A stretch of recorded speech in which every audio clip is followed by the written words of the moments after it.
Welcome! Today we're going to dive into the wisdom from a really fascinating 1990 lecture by Radhanath Swami. He took a single verse from the Srimad Bhagavatam and just unpacked this profound idea. How your family life can either be a spiritual trap, he calls it a deep dark well, or it can be your launch pad to enlightenment. So let's explore these two very different paths. Okay, so this is the big question, right? Is family life a trap or a path to enlightenment?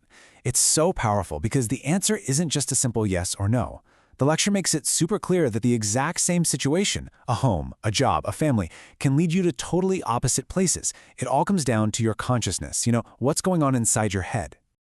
To really explain this, Radhanath Swami breaks it down into two types of people. On the left, you've got the Grihamedhi. This is the person whose entire home life is all about material stuff and just pleasing the senses. And then on the right, you have the Grihasta, whose home is a sanctuary, a place for spiritual service and real growth. See? Same setting, completely different purpose. All right, so let's start with the first path, the path of the materialistic householder, the Grihamedhi.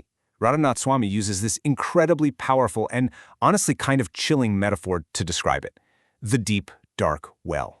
I mean, think about that imagery for a second. A home is supposed to be a place of safety, of nourishment, right? But when your consciousness is purely materialistic, it becomes the exact opposite. He says it becomes a place of entrapment and spiritual thirst, like being at the bottom of a deep, dark well with absolutely no water to drink. So what's it actually like living in this well? Well, according to the lecture, it's this relentless cycle. You work yourself to the bone, just draining all your life's energy to get more stuff. Then you come home exhausted, and your family, who are caught in the same cycle, are described as plunderers. They just want more, and it's never enough. Your whole life just becomes this frantic race to satisfy your senses and try to forget how empty it all feels.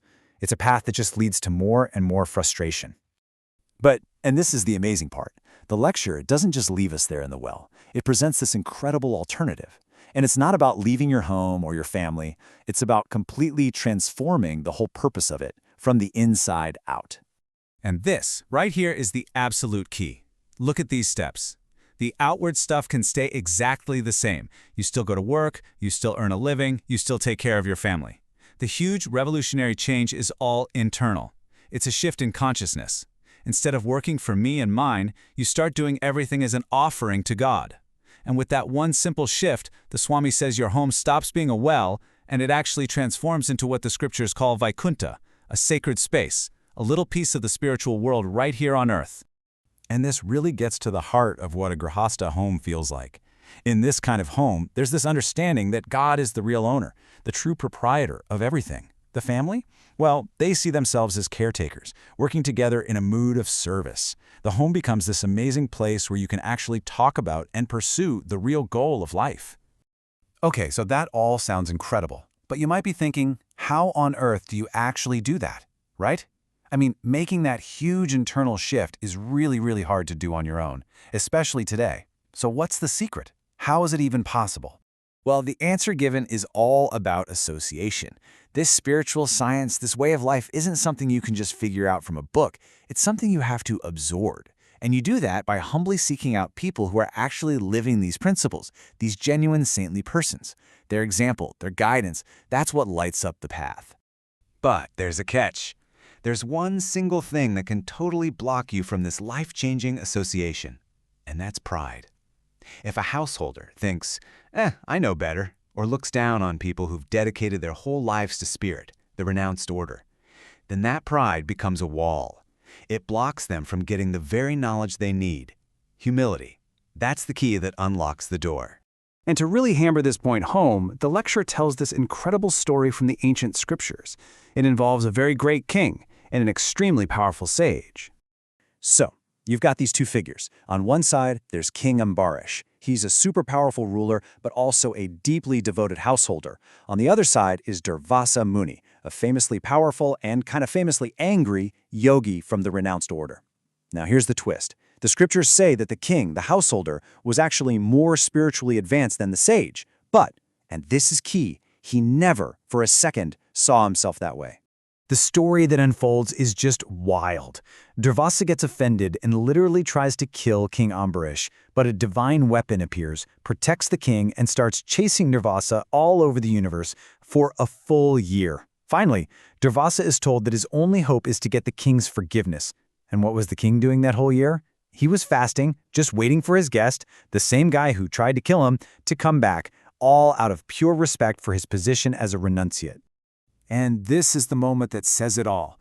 Durvasa comes back and falls at the king's feet, begging for forgiveness.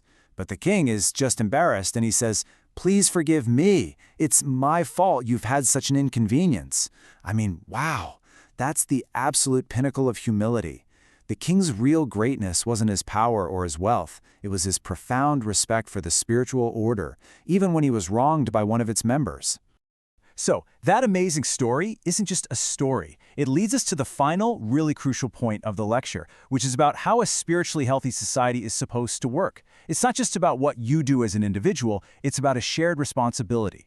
And what you're seeing here is this kind of perfect balance. It's a symbiotic relationship.